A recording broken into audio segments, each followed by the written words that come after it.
Hi friend, next promo வந்திருக்கு. விஜய் தாத்தாவை பார்த்து பேசுகிறாரு. காவேரி கிட்ட நான் மனசை விட்டு பேசணும் தாத்தா, நானும் காவேரி ரொம்ப நேரம் பேசியிருந்தோம். என் மனசில் இருந்த காதல் எல்லாத்தையும் நான் அவகிட்ட சொல்லிட்டேன் தாத்தா. அதே போல் அவளும் சொன்னான்.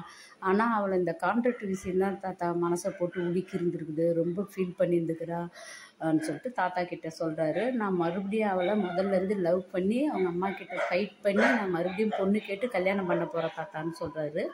இந்த ரெண்டாவது கல்யாணத்தை நம்ம கேட்குறதுக்கு சந்தோஷம்தான். ஏன்னா அவர் ஏற்கனவே கான்ட்ராக்ட் மேரேஜில் தான் உள்ளே வந்தார். முத்தாழகில் கூட அடிக்கடிக்கு கல்யாணம் பண்ணுவாங்க. ஆனால் அது ரொம்ப போரிங்காக தான் இருந்தது. இதில் வந்து நம்ம வீக்கா ரெண்டு பேருமே விஜய் காவேரி யதார்த்தமான நடிப்பு நல்லா கொடுப்பாங்க.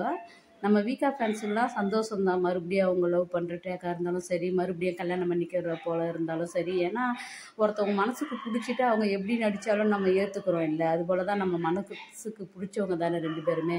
உங்களுக்கும் மறுபடியும் அவங்க லவ் பண்ணி கல்யாணம் பண்ணிக்கிற போல் ட்ராக் கொண்டாந்தால் நல்லா இருக்கும்னு நினச்சா கமெண்டில் பேசுங்க. Bye by.